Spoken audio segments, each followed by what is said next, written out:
Hello everyone, this is doctor Abdal. Welcome back to my YouTube channel learn with doctor Abdal. So आज हम सीखने जा रहे हैं कि बायनॉमियल डिस्ट्रीब्यूशन को हम नॉर्मल की हेल्प से भी सॉल्व कर सकते हैं, या फिर बायनॉमियल पे बेस्ड जो प्रॉब्लम्स होती हैं उसे हम नॉर्मल की हेल्प से भी सॉल्व कर सकते हैं। जैसा कि आपको टॉपिक में भी दिख रहा होगा कि normal approximation to the binomial distribution means हम बायनॉमियल डिस्ट्रीब्यूशन को अप्रॉक्सीमेट कर सकते हैं नॉर्मल की हेल्प से। मतलब नॉर्मल नॉर्मल डिस्ट्रीब्यूशन की हेल्प से हम उसको सॉल्व कर सकते हैं यूज़ करके उसको।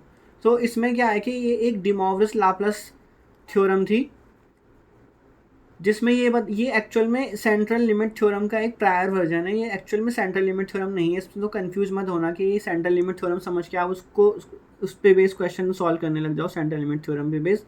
ये सेंट्रल लिमिट थ्योरम का एक प्रायर वर्जन है, जिसमें ये बताया जाता है कि जब नंबर ऑफ ट्रायल्स आपके बहुत ज़्यादा हो जाते हैं, मीन्स वेरी लार्ज हो जाते हैं, इंटेंस टू इन्फिनिटी या वेरी लार्ज, तो हम बायनॉमियल की जो प्रॉब्लम्स होती हैं उसको, बायनॉमियल डिस्ट्रीब्यूशन जो होता है वो एक्चुअल में begins to look and behave like a normal या गॉशियन डिस्ट्रीब्यूशन। नॉर्मल को गॉशियन भी कहते हैं। जब वो बहुत बड़ा हो जाते हैं एन की वैल्यू, तो वो बायनॉमियल में, और आपको याद होगा बायनॉमियल के पैरामीटर क्या होते थे, एन और पी होते थे। तो अगर एन की वैल्यू बहुत ज़्यादा बड़ी हो रही है तो हम उसे नॉर्मल से भी अप्रॉक्सीमेट कर सकते हैं। अब वो कैसे कर सकते हैं हम उसको आज डिटेल में देख लेते हैं कि क्या क्या कंडीशंस होती हैं उसको यूज़ करने के लिए। ऑल्सो इसका जो मेन स्टेटमेंट है, अगर x आपका कोई बाइनोमियल रैंडम वेरिएबल है, मतलब x कोई बाइनोमियल को फॉलो कर रहा है, बाइनोमियल डिस्ट्रीब्यूशन को इस तरह से लिखते हैं ना, x follows binomial distribution with parameter n and p। तो ऑब्वियसली बाइनोमियल का मीन क्या होता है, एन पी होता है, और उसका जो वेरिएंस होता है बाइनोमियल का वो एन पी क्यू होता है। ठीक है, तो अगर मैं x में से बाइनोमियल का मीन माइनस कर दूं और उसके वेरिएंस, उसके स्टैंडर्ड डेविएशन से उसको डिवाइड कर दूं, है ना, वेरिएंस ही तो होता है ये, वेरिएंस ऑफ एक्स या फिर variance of expectation of x. तो ये क्या करेगा, ये नॉर्मल को फॉलो करने लगेगा, स्टैंडर्ड नॉर्मल को, स्टैंडर्ड नॉर्मल जिसका मीन 0 होता है और वेरिएंस 1 होता है, जिसकी जिसकी आपको टेबल से वैल्यू देखनी होती है, जो आपने टेबल वाले क्वेश्चंस करे भी होंगे। तो वो स्टैंडर्ड नॉर्मल की टेबल गिवन होती है, ना कि नॉर्मल फंक्शंस की गिवन होती है। तो हमने क्या करा, हमारे पास एक एक्स बायनॉमियल वेरिएट था, जिसको हमने उसके एक्सपेक्टेशन को माइनस करके बायनॉमियल के और उसके स्टैंडर्ड डेविएशन से डिवाइड करके, वेरिएंस ऑफ एक्स का स्क्वायर रूट स्टैंडर्ड डेविएशन होता है, उसको हमने नॉर्मल को फॉलो करा दिया। ठीक है, ये है आपका मेन स्टेटमेंट इसका। इसका एक और स्टेटमेंट होता है, वो मैं आपको नेक्स्ट स्लाइड में बताऊंगा। सो कुछ पॉइंट याद रखने वाली बात है कि ये सेंट्रल लिमिट थ्योरम नहीं है, इसका एक्चुअल में जो नाम है वो De Morgan Laplace central limit theorem है, and it is a limiting statement. ठीक है, ये लिमिटिंग स्टेटमेंट है, मतलब कि आप नॉर्मल को यूज़ कर रहे हो as a limit of binomial, and it is a theoretical concept not computation, क्योंकि कंप्यूटेशन जब आप क्वेश्चन करोगे तो ये हाँ वहाँ पे और भी कंडीशंस आ जाएंगी, वो कंडीशन भी मैं आपके साथ डिस्कस करूँगा आगे की स्लाइड्स में। So this is the second statement, that is the normal approximation to the binomial distribution. So आपको याद होगा बायनॉमियल जो होता है वो बर्नौली ट्रायल से मिलके बनता है। तो अगर आपके पास x1 x2 xn कुछ independent identically distributed Bernoulli random variable या बर्नौली ट्रायल्स हैं, तो आप उसकी हेल्प से, और हर एक बर्नौली का जो प्रोबेबिलिटी सक्सेस है वो p, और probability of failure obviously 1 minus P, जिसको हम q से भी डिनोट करते हैं, वो है।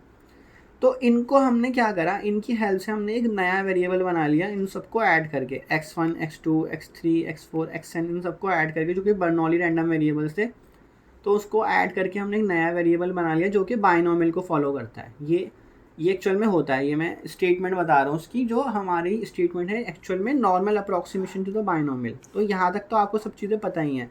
और बायनॉमियल का मीन एन पी होता है, उसका वेरिएंस एन पी क्यू होता है। सो जब n टेंस टू इन्फिनिटी होता है तो अगेन सेम वही लिखा है, x माइनस एन पी का मतलब बायनॉमियल का मीन और divide by standard deviation of binomial, वो फॉलो करेगा नॉर्मल को, ये लिखा है यहाँ पे।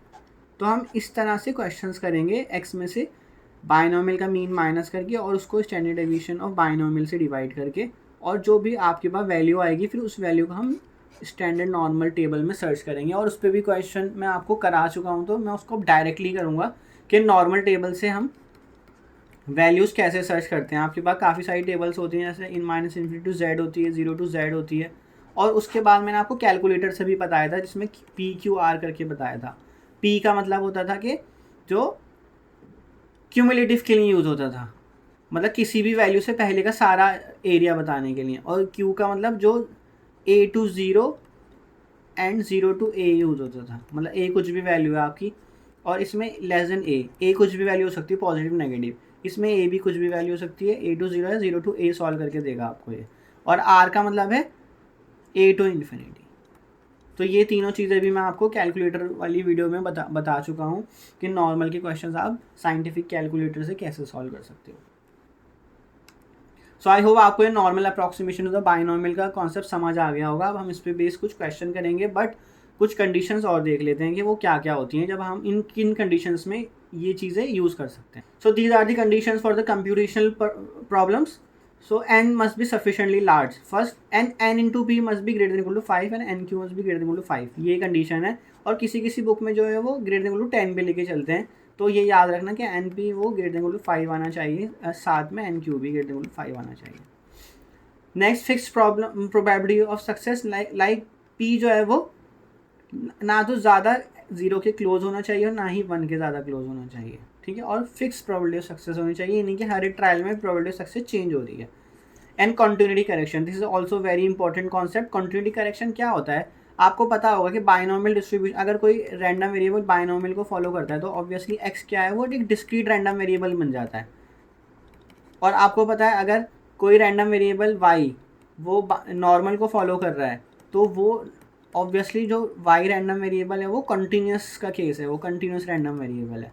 बट आप यहाँ पे क्या कर रहे हो, आप बाइनोमियल को अप्रॉक्सीमेट कर रहे हो विद नॉर्मल। बाइनोमियल है डिस्क्रीट का केस और नॉर्मल है कॉन्टीन्यूस का केस, तो इसका मतलब आप एक डिस्क्रीट डिस्ट्रीब्यूशन को एक कॉन्टीन्यूस डिस्ट्रीब्यूशन से अप्रॉक्सीमेट करने की कोशिश कर रहे हो, तो इसमें हमें कुछ कंटिन्यूटी करेक्शन करने पड़ते हैं। तो ये वर्ड बहुत ज़्यादा मेन वर्ड है, इसमें बहुत इंपॉर्टेंट वर्ड है, हमें कुछ कंटिन्यूटी करेक्शन करने पड़ते हैं। किसमें, डिस्क्रीट में। जब आप बाइनोमियल को अप्रॉक्सीमेट कर रहे हो नॉर्मल से तो उसमें हमें कुछ कंटिन्यूटी करेक्शन करके उसको नॉर्मल में लेके जाना होता है, और फिर जाके हम नॉर्मल की जो उसमें चीज़ें होती हैं वो अप्लाई कर पाते हैं। तो ये भी हम देख लेंगे कंटिन्यूटी करेक्शन कैसे अप्लाई होता है। सो ये आपकी कंटिन्यूटी करेक्शन टेबल है कि कैसे कैसे आपको कंटिन्यूटी करेक्शन करनी है। अगर आपको बाइनोमियल में x is equal to small x मतलब एक पॉइंट पे प्रोबेबिलिटी पूछी जा रही है तो कंटिन्यूटी करेक्शन कैसे करना है, तो एक्चुअल में जब आप उसे नॉर्मल की तरफ ले जाओगे तो आप उसको ऐसे भी लिखते हो, x के साथ c लगा देते हो, मतलब आप कंटिन्यूटी करेक्शन कर रहे हो। तो x माइनस 0.5 और x C less then x plus 0.5 कर रहे हो। तो आप देखो कंटिन्यूटी करेक्शन का मतलब ये हुआ कि आप कंटिन्यूटी का मतलब सारी वैल्यूज़ के बीच में अज्यूम कर रहे हो, लेकिन डिस्क्रीट में क्या होता है, डिस्क्रीट में तो एक एक वैल्यू चलती है, like x is equal to 0 1 2 3, तो वो 1 के गैप से बढ़ता हुआ इंटीजर वैल्यू लेता है। लेकिन कंटिन्यूटी में तो सारी वैल्यूज़ होती हैं उसके बीच में, अगर 0 और 1 ले रहे हो तो 0 और 1 के बीच में सारी वैल्यूज अनकाउंटेबल वैल्यूज़। इसी तरह अगर मैंने ये चीज़ लिखी x माइनस 0.5 और x प्लस 0.5 के बीच में आपका x लाई कर रहा है, तो ऑब्वियसली उसमें x तो आ ही गया ना, क्योंकि x इन दोनों के बीच में ही तो है। तो this is called the continuity correction. Like दूसरा एग्जांपल देखो, x less then small x है, सेकंड वाला जो पार्ट है हमारा ये, ठीक है। तो capital x less then small x, तो फॉर एग्जाम्पल स्मॉल x को मैंने ले लिया 5, ठीक है। तो x लेस देन 5, यहाँ पे ये बाइनोमियल है, डिस्क्रीट रैंडम वेरिएबल है, तो लेस देन 5 का मतलब 4 भी हो सकता है, 3 भी, ऑब्वियसली 4 3 2 1 0 ये सब हो सकता है। लेकिन कंटिन्यूटी में तो इससे छोटी वैल्यू भी हो सकती है, 4.9 भी हो सकती है जब आप कंटिन्यूस के केस में कन्वर्ट कर दोगे। तो इसलिए हम उसको करेक्ट करने के लिए हम सीधा 4 पे ना जाके सीधा 4, देखो 5 आपका यहाँ है, अब उससे लेस जो है वो डिस्क्रीट के केस में 4 होगा, 3 होगा, 2 होगा, 1 होगा, 0 होगा, तो उससे लेस में ये सब चीज़ें होंगी। तो आप सीधा 4 पे ना जम करके आप पहले वाली चीज़ें भी तो देख सकते हो जो उसके बीच में है, क्योंकि अब आप कंटिन्यूस के केस में इसको स्टडी करने जा रहे हो। तो हम कंटिन्यूटी करेक्शन कैसे करते हैं, हम x कंटिन्यूस यहाँ पे c लिखते हैं कंटिन्यूटी करेक्शन, और लेस देन क्या कर देते हैं, इस 5 माइनस, क्योंकि आप 5 यूज़ कर रहे हो तो 5 माइनस 0.5, तो एक्चुअल में क्या बना 4.5। तो 4.5 से पहले की सारा वैल्यू उठा रहे हो आप, मतलब आप बीच में आ गए कहीं यहाँ पे 4 और 5 के बीच में। 5 तो आपको लेना ही नहीं था क्योंकि x लेस देन 5 था यहाँ पे, और अगर हम डिस्क्रीट का केस लेके चलते थे वो सीधा 4 पे जाता था। बट हम कंटिन्यूटी करेक्शन कर रहे हैं यहाँ पे, तो हमने क्या करा 0.5 माइनस कर दिया। तो ज़्यादातर केसेस में यही होगा, 0.5 या तो माइनस करोगे या ऐड करोगे, डिपेंड करेगा प्रॉब्लम है कैसी। अगर स्ट्रिक्टली लेस देन 5 था तो हमने 0.5 माइनस करा तो हम 4.5 पे आ गए। अब देखो थर्ड वाला case, capital x less than equal to small x, तो इसका मतलब है अगर मैंने स्मॉल एक्स को 5 ले लिया तो 5 और 5 से पहले की सारी वैल्यू लेके चल रहा है ये, ठीक है। लेकिन जब मैं उसे कंटिन्यूटी करेक्शन में लिखूंगा तो x लेस देन 5 इस तरह से लिखूंगा मैं। तो x लेस देन 5 का मतलब है 5 से पहले का डेटा, बट हमें तो 5 भी इंक्लूड करना है, क्योंकि लेके कहाँ से चल रहे हो आप, बाइनोमियल जो डिस्क्रीट है वो x लेस देन 5 लेके चल रहे हो। लेकिन जब आपने कंटिन्यूटी करेक्शन करा, एक्स सी लेस देन 5 करा, तो 5 से पहले का डेटा ले रहा हो, लेकिन 5 तो इंक्लूड ही नहीं हो पाया, तो इसमें क्या करोगे, 5 में आप ऐड कर दोगे 5 प्लस 0.5 कर दोगे। अब 5 प्लस 0.5 से पहले का डेटा में 5 भी आ जाएगा, तो कंटिन्यूटी करेक्शन हो गया। ऑब्वियसली थोड़ी एक्स्ट्रा वैल्यूज़ भी आ गई, बट कंटिन्यूटी करेक्शन हो गई, हमारा 5 तो इंक्लूड हो गया उसमें। इसी तरह ग्रेटर का केस है और ग्रेटर देन इक्वल टू का केस है, वो उसका अपोजिट हो गया जाएगा जो आपने सेकंड और थर्ड करा है।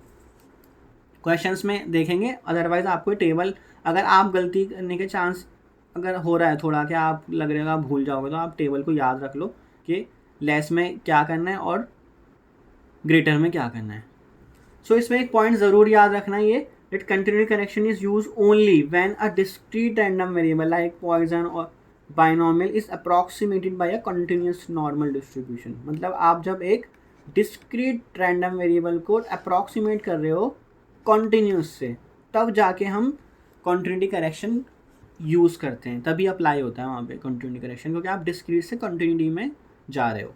अब कर लेते हैं हम कुछ इस पे बेस्ड क्वेश्चन, क्योंकि क्वेश्चन से हमें बहुत क्लियरिटी हो जाती है। देखो कोई भी चीज़ सीखने के दो तरीके होते हैं, या तो आप पहले थ्योरी पढ़ो और थ्योरी से फिर क्वेश्चंस पे जाओ, या फिर कभी कभी उल्टी टेक्निक भी अप्लाई कर देते हैं कुछ टीचर पे, पहले क्वेश्चंस थोड़े बहुत करा दो और उसके बाद थ्योरी पे आ जाओ, और फिर वापस से थ्योरी से क्वेश्चन दो चार करा दो। तो उससे क्या होता है, पूरी साइकिल कंप्लीट हो जाती है। आपसे थ्योरी के बेस पे आपको क्वेश्चन सीख लेते हो और क्वेश्चन की हेल्प से आप थ्योरी सीख लेते हो। तो ये कुछ तरीके होते हैं टीचिंग के। तो इसमें मोस्टली जो भी मैं आपको वीडियो बताता हूँ थ्योरी पहले बता देता हूँ, क्योंकि यूट्यूब में कराने का तरीका थोड़ा अलग रहता है, बच्चों को बहुत जल्दी रहती है, बच्चे स्किप कर करके बहुत ज़्यादा देखते हैं। तो उसमें तरीका यही रहता है कि पहले सारी थ्योरी दे दो, उसके बाद जो है क्वेश्चंस कराओ, क्योंकि बच्चे क्या करते हैं, हो गया स्टार्टिंग में थ्योरी तो जल्दी जल्दी थ्योरी देखी, स्क्रीनशॉट लिया और आगे बढ़ गए, क्वेश्चन के भी जल्दी जल्दी स्क्रीनशॉट ले लिए। अब बीच में जो थ्योरी टीचर बता रहा है, यूट्यूबर बता रहा है, वो उसको मिस कर जाते हैं कहीं ना कहीं, क्योंकि वो एक एक चीज़ नहीं देखने वाले होते हैं उसमें, मुझे इतना अच्छे से पता है। तो यूट्यूब पे स्टाइल पढ़ाने का थोड़ा अलग ही रहता है। तो मैं ज़्यादातर कोशिश करता हूँ कि इंपॉर्टेंट पॉइंट जो है वो थ्योरी के स्टार्टिंग की स्लाइड्स में कवर कर लूँ, सो दैट आपका कोई बीच में पार्ट मिस ना हो जाए। लेकिन फिर भी अगर कोई चीज़ मुझे याद आ जाती है तो मैं वो बीच में बता देता हूँ क्वेश्चन करते हुए। तो क्वेश्चन सीखते हैं आपकी ये binomial can be approximated by the normal, ये इसके क्वेश्चन कैसे करते हैं। So the probability of a patient recovers from a real blood disease is 0.4। तो प्रोबेबिलिटी सक्सेस आ गया आपकी 0.4, एन आ गया आपका 100। तो आप इससे क्या बना लोगे, एन इंटू पी। तो एन पी क्या बन गया 0.4 इंटू 100, तो ये बन गया आपका 40। एंड एन पी क्यू क्या बन जाएगा, क्योंकि एन पी 40 आ रहा है, क्यू की वैल्यू क्या होगी 1 माइनस 0.4 होगी, क्योंकि क्यू क्या होता है, क्यू होता है 1 माइनस पी के इक्वल। तो ये बन जाएगा आपका 24। सॉरी। अब नेक्स्ट हमें क्या निकालना है, what is the probability that fewer than 30 survive. तो आपको निकालना है प्रोबेबिलिटी एक्स लेस देन 30। तो अगर आप चाहते हैं ना इसको बाइनोमियल से भी कर लेते हैं, लेकिन बाइनोमियल में करने का तरीका फिर क्या होता, आपको x is equal to 0, x is equal to 1 and up to x is equal to 29 तक इसको सॉल्व करना पड़ता। तो ये हो जाता क्वेश्चन लेंदी। तो आप इसको नॉर्मल से भी कर सकते हो, क्योंकि n is very large, n यहाँ पे 100 जा रहा है। सो आप इसको कैसे करोगे, अब कंटिन्यूटी करेक्शन सबसे पहले अप्लाई करना है। x लेस देन 30 का मतलब है कंटिन्यूटी करेक्शन करोगे तो 30 में से आपको माइनस करना पड़ेगा 0.5, तो ये हो जाएगा X C less than 29.5।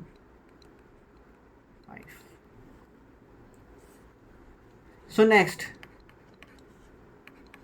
Standard normal में कन्वर्ट करने के लिए क्या होता है, x minus N P divide by square root of N P Q, ये करना होता है आपको, ठीक है। तो 29.5 माइनस, अब देख लो ये ग्रेटर देन 5 आ रहा है एन पी आपका, जो कि कंडीशन दी हुई थी आपको। तो minus 40 and divided by n P q का स्क्वायर रूट, देखिए 24 का square root.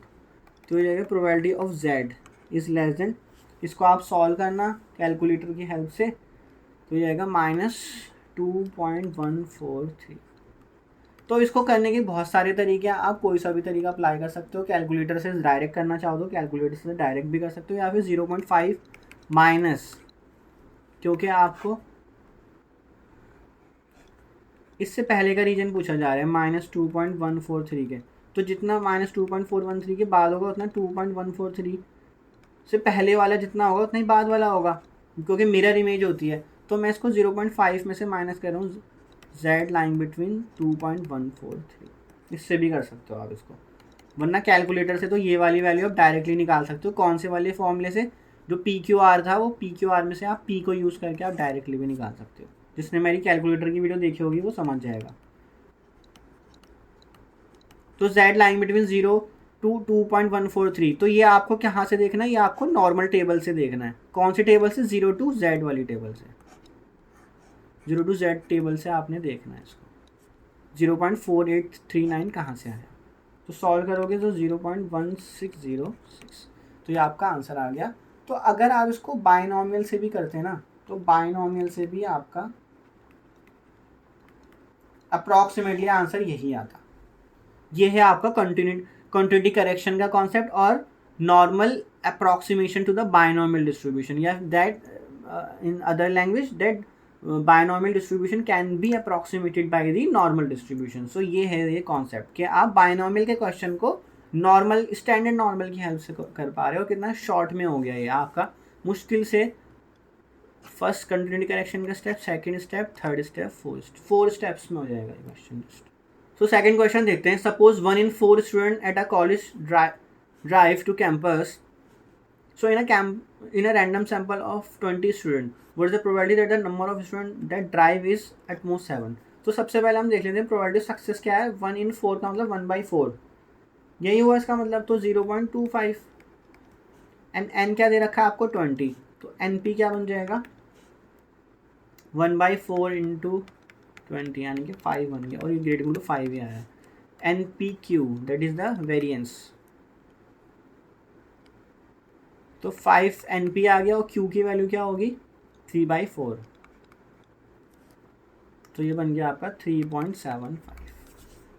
Now next A part, at most 7 के लिए पूछा, that is x is less than equal to 7 के लिए पूछ रहा है। अब कंटिन्यूटी करेक्शन करनी है आपने, तो लेस देन इक्वल टू 7 आपको कंटिन्यूटी करेक्शन जब करोगे तो ऑब्वियसली 7.5 से लेस करोगे उसको, क्योंकि जब कंटिन्यूटी करेक्शन कर रहे हो ना तो ये वाली वैल्यू कवर होनी ही चाहिए। तो लेस देन 7 वाली, तो इक्वल भी 7 आ रहा है, तो वो आप जब उसको 0.5 से बढ़ा दोगे और स्ट्रिक्टली लेस देन करोगे तो ऑब्वियसली इसमें 7 कवर हो जाएगा। कंटिन्यूटी करेक्शन हो गया। अब इसको z less then 7.5 minus NP की वैल्यू क्या है आपकी 5 डिवाइड बाई 3.75, तो ये क्या बन गया आपका question, z is less than, इसको आप सॉल्व करना ही आ जाएगा 1.29। तो 1.29 अब मैं आपको ये क्यूमुलेटिव वाली टेबल से, मीन्स -∞ टू z वाली टेबल से आप इसको देख सकते हो डायरेक्टली, तो इसका आंसर आ जाएगा 0.90। तो इसको अगर आप बाइनोमियल से भी करते सॉल्व तो अप्रॉक्सीमेट आंसर आपका यही आता। मैं बार बार यूज़ कर रहा हूँ अप्रॉक्सीमेट आंसर, क्योंकि ज़रूरी नहीं है एग्जैक्टली सेम आएगा, ये अप्रॉक्सीमेशन ही है। ये आपने जो इसका वर्डिंग्स भी देखी होगी टॉपिक की, that normal distribution, normal approximation to the binomial distribution, approximation value देगा ये आपको। तो आप बाइनोमियल के क्वेश्चन सीधा आप शॉर्ट में नॉर्मल से भी कर पा रहे हो, जब वो कंडीशंस फुलफिल कर रहा है। कंटिन्यूटी करेक्शन अप्लाई करना है और कंडीशंस देखनी है कि एन वेरी लार्ज है कि नहीं है। ठीक है, अब इसमें बी पार्ट देख लेते हैं। लेस देन 6, बी पार्ट है आपका लेस देन 6, मतलब x इज लेस देन 6। तो कंटिन्यूटी करेक्शन कैसे होगी इसमें, तो लेस देन 6 में वो सीधा 5 पे चले जाएगा डिस्क्रीट के केस में, बट कंटिन्यूटी में आप उसके बीच वाला पार्ट भी देख सकते हो, तो 5.5 भी ले सकते हो। ठीक है ना, इस तरह से याद मैंने करा है, इसको आप भी याद कर सकते हो। अगर डिस्क्रीट का केस होता तो x लेस देन 6 का मतलब क्या होता, सीधा 5 ही तो होता। तो कंटिन्यूटी में आप बीच से वैल्यू उठाते हुए जा रहे हो, आप सीधा 5 पे नहीं जा रहे, आप बीच में से जा रहे हो, 5.5 से लेते हुए जा रहे हो, उससे पहले की आप सारी वैल्यूज़। तो कंटिन्यूटी कनेक्शन का ये फ़ायदा है, आप अप्रॉक्सीमेशन ज़्यादा बेटर कर सकते हो। अब इसको z में कन्वर्ट कर लेते हैं, तो 5.5 NP हमने निकाला हुआ है, 5 divide by NPQ that is 3.75। तो इसको आप सॉल्व करना कैलकुलेटर से, तो ये आ जाएगा अप्रॉक्सीमेटली 0.26 आ जाएगा सॉल्व करने के बाद। और इसकी वैल्यू अगर जो माइनस इंटू जेड वाली टेबल आप देख रहे हो तो कैलकुलेटर में पी क्यू आर में आपने पी पिक करना है, पी से आप सॉल्व कर सकते हो उसको। तो ये वाला क्वेश्चन भी आप पी से कर सकते हो जैसे ऊपर करा था, या फिर टेबल से कर सकते हो, normal table from minus infinity to z जो क्यूमुलेटिव टेबल होती है। ठीक है, मैं बार बार आपको वीडियो में जब चल रही होती है तब बताता रहता हूँ क्वेश्चन करते हुए भी, कि आपको कन्फ्यूजन ना हो। बहुत सारे बच्चे स्किप कर करके देखते हैं तो वो फिर नहीं पता लगा पाते कि ये क्वेश्चन हो कैसे रहा है। तो मैंने यहाँ टेबल मेंशन करी है माइनस इन्फिनिटी टू जेड वाली या फिर क्यूमुलेटिव, दोनों एक ही चीज़ है। क्यूमुलेटिव टेबल देखोगे तो नॉर्मल की, स्टैंडर्ड नॉर्मल की, तो आपको पता लग जाएगा। या फिर कैलकुलेटर में पी से देखना है आपने, पी में 0.26 डालोगे तो सीधा आंसर आएगा आपका 0.60257। मेरी कैलकुलेटर वाली वीडियो ज़रूर देखना, मैं डिस्क्रिप्शन में भी लिंक दे दूंगा उसका। तो सी पार्ट देखते हैं, more than 3, x greater than 3।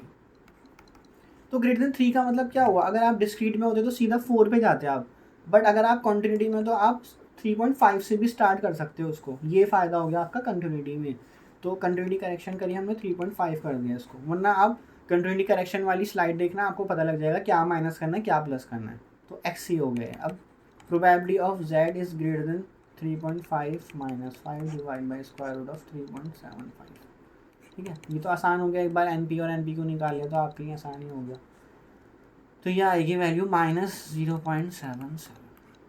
तो -0.77। अब मैं इसको, अब इस प्रॉब्लम को आप या तो सीधा कैलकुलेटर से कर लो। कैलकुलेटर में जो आपका पी क्यू आर वाला फॉर्मूला होता था, ठीक है, डिस्ट्रीब्यूशन में जाके उसमें आप किससे करोगे इसको, ग्रेटर देन पूछा जा रहा है तो ग्रेटर देन के लिए आर यूज़ होता था, तो आर में -0.77 डालोगे तो सीधा सीधा हो जाएगा। या फिर आप इसको ऐसे भी देख सकते हो, -0.77 के बाद वाला एरिया पूछ रहा है, ये वाला एरिया। तो जितना -0.7 के राइट हैंड साइड पर है उतना 0.7 के लेफ्ट साइड पर होगा, उतना ही एरिया। तो अगर मैं इसको ऐसे भी तो कर सकता हूँ, probability of Z less then 0.77 करके भी तो कर सकता हूँ उसको मैं। तो ये आप सीधा क्यूमुलेटिव से वैल्यू देखना, क्यूमुलेटिव से वैल्यू आपको दिख जाएगी, वो सीधा आपको टेबल में दे रखी होगी, या फिर कैलकुलेटर से भी देख लेना, वो आएगी 0.77935। ठीक है, ये इसका आंसर हो गया। लास्ट पार्ट इसका डी, नहीं लास्ट पार्ट नहीं है। सो बिटवीन 4 and 8 इंक्लूसिव, मतलब 4 and 8 को इंक्लूड भी करना है, तो ये हो जाएगा इसका।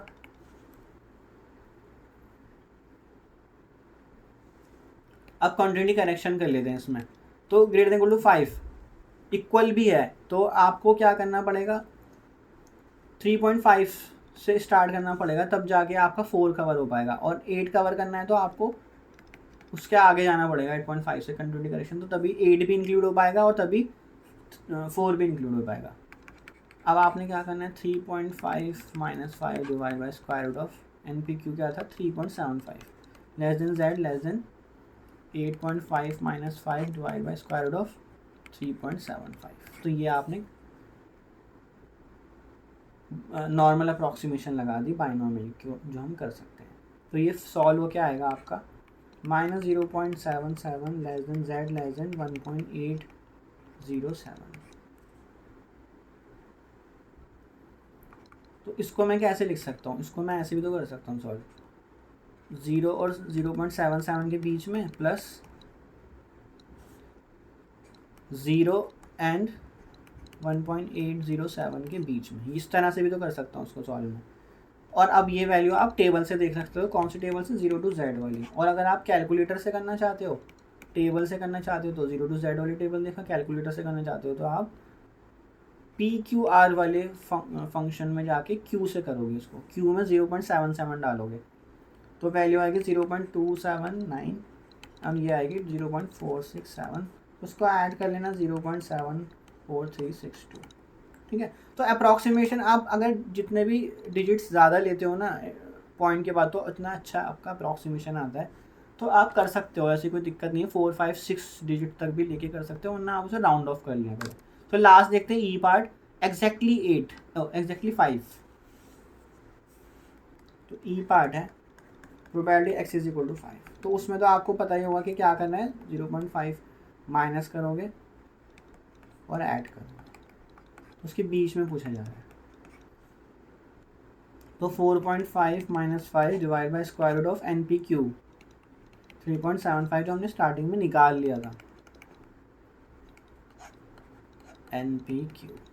तो ये आपका बन जाएगा, बीच में एक्स ही लिख लो, तो ये बन जाएगा आपका माइनस 0.26 लेस देन जेड। ठीक है, ये जेड बन गया लेस देन, अब पॉजिटिव में आ जाएगा ऑब्वियसली, सिर्फ साइन चेंज होगा। तो इसको मैं 2 into probability of Z lying between 0 and 0.26 भी तो कर सकता हूँ। ठीक है ना, क्योंकि दोनों साइड सिमेट्रिक होता है आपका जो रीजन होता है, जितनी वैल्यू लेफ्ट हैंड साइड पे उतनी ही राइट हैंड साइड पे है। माइनस 0.26 से लेके 0.26 है, तो मैंने उसको डबल कर दिया 0 से 0.26। तो अब आप 0 टू जेड वाली टेबल से देख लेना, या फिर पी क्यू आर में क्यू से देख लेना वैल्यू 0.26 डाल के। तो ये फाइनल आंसर आपका आएगा 0.20514। ठीक है, 2 से मल्टीप्लाई करने के बाद बता रहा हूँ। तो ये है आपका binomial, that is normal approximation to the binomial, या फिर binomial can be approximated by the normal. So एक क्वेश्चन और देखते हैं। सो 2 fair dice are tossed 600 times. X denote the number of times a total of 7 occur. ठीक है, X क्या denote कर रहा है, कितने टाइम 7 आएगा। So find the probability that X lying between 90 and 110। तो ये बाइनॉमियल का ही क्वेश्चन है, बट थोड़ा सा इसमें यहाँ पे है कि डाई को जब उछाला जाए तो 7 कितने टाइम्स आता है। देखो, अगर मैं 1 6 से स्टार्ट करूँ, 7 उसका सम कितना होगा। टोटल ऑफ 7 अगर बोला है ना, टोटल ऑफ 7 डाई का सम करने के बाद 7 बनना चाहिए। तो 2 5 एंड 3 4। अब इसका रिवर्स कर दो, 6 1 5 2 एंड 4 3। इसके अलावा तो सम नहीं होता। तो आपकी प्रोबेबिलिटी सक्सेस कितनी बनी, 6/36 यानी कि 1/6। तो प्रोबेबिलिटी फेलियर कितनी बनेगी, 5/6। एन की वैल्यू क्या दे रखी है, 600। तो एन पी क्या बनेगा, 600 into 1/6 that is 100। And n P q क्या बनेगा, 100 इंटू 5/6। तो ये बन गया आपका 83.33 क्या अराउंड। अब क्या पूछा जा रहा था आपसे, एक्स लाइन बिटवीन 90 एंड 110 आपको सॉल्व करना है। तो कॉन्टिन्यूटी करेक्शन कर लो इसमें, एक्स सी इक्वल भी, क्योंकि इक्वल का साइन है तो आपको एक स्टेप और पीछे जाना पड़ेगा, 89.5 करना पड़ेगा। और यहाँ पे लेस देन इक्वल टू है तो यहाँ पे 1.5 ऐड करना पड़ेगा। कॉन्टिन्यूटी करेक्शन ही ऐसे हो जाती है। अब आप 89.5 में से एन पी माइनस करोगे, एन पी है आपका 100 और एन पी क्यू का स्क्वायर रूट लोगे that is 83.33 less than z less then 110.5 minus 100 divide by. तो इसको आप कैलकुलेटर से सॉल्व करना, इसको वैल्यू आ जाएगी -1.15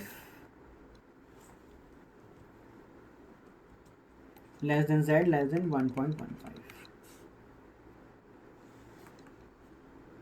तो इसको मैं कैसे लिख सकता हूँ, 2 into z line between 0 to 1.15 जैसा पिछले वाले क्वेश्चन में हुआ था। तो इसकी वैल्यू आप कौन से टेबल से देख सकते हो, 0 टू जेड वाली टेबल से देख सकते हो, या फिर कैलकुलेटर में पी क्यू आर से क्यू से देख सकते हो। तो आएगी 0.37493। तो मल्टीप्लाई कर लेना इसमें 0.74986। ठीक है, तो अगर आप बाइनॉमियल से करते तो भी आपका अप्रॉक्सीमेटली आंसर यही आता जो कि हमने स्टैंडर्ड नॉर्मल से कराया। सो एक लास्ट क्वेश्चन देख लेते हैं तो आपको पूरा कॉन्सेप्ट क्लियर हो जाएगा इसका। अ coin is toss 200 times, calculate the probability that the number of head obtained is between 80 and 120 inclusive, मतलब इंक्लूड करना है। तो आपको इसके केस में प्रोबेबिलिटी सक्सेस पता होती है, हेड एंड टेल आने की 1/2 ही होती है। तो क्यू भी 1/2 होगा। एन की वैल्यू 200 दे रखी है, तो एन पी क्या बन जाएगा 100 एंड एन पी क्यू क्या बन जाएगा, एन क्यू बन जाएगा आपका 50।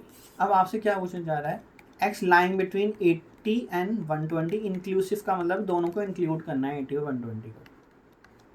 तो कंटिन्यूटी करेक्शन 80 में से माइनस करोगे 0.5 तो ये बन जाएगा 79.5। कंटिन्यूटी करेक्शन की स्लाइड ज़रूर देख लेना अगर नहीं समझ आ रहा है कि कंटिन्यूटी करेक्शन कैसे हो रहा है। और लेस देन 120 1.5। ये बन गया आपका कंटिन्यूटी करेक्शन 121 नहीं sorry 120.5. Then 79.5 minus NP divided by NPQ. So less than Z, less than 125 minus NP is 100 divided by 50. तो अब ये बन जाएगा आपका सॉल्व करके -2.89 less than Z less than 2.89. Symmetric values आ रही हैं इसमें काफ़ी, क्योंकि NP जो है वो 100 है, वो 80 से जितना दूर है उतना ही 120 से भी दूर है, इसलिए सिमेट्रिक वैल्यूज आ रही हैं. तो 2 into Z line between 0 to 2.89. तो उसको आप 0 to Z टेबल से देख लेना या फिर PQR में Q से देख लेना. Q में 2.89 डाल देना तो आपका आंसर आ जाएगा. फाइनल आंसर लिख देता हूँ मैं 0.99614, जो आपका फाइनल आंसर है. सो आई होप आपको ये वीडियो समझ आई होगी कि हम बाइनोमियल को कैसे अप्रॉक्सीमेट करके नॉर्मल की हेल्प से पढ़ सकते हैं. फिर हम नेक्स्ट वीडियो में मिलेंगे, तब तक आप इन क्वेश्चंस की प्रैक्टिस करिए, टेबल से भी वैल्यू निकालना सीखिए और कैलकुलेटर से भी निकालना सीखिए. दोनों से आप एग्जाम में क्या कर सकते हो, तो क्रॉस चेकिंग भी कर सकते हो कि आपका आंसर आपने कहीं वैल्यू टेबल से गलत तो नहीं देख ली या फिर कैलकुलेटर से तो नहीं गलत देख ली. टेबल तो आपको प्रोवाइड की जाएगी नॉर्मल की, बट फिर भी, और आपको टेबल में भी दोनों तरह की टेबल से आना चाहिए. -∞ to Z वाली टेबल से भी आना चाहिए और 0 to Z वाली टेबल से भी आना चाहिए. तो फिर मिलेंगे नेक्स्ट वीडियो में. Thank you so much.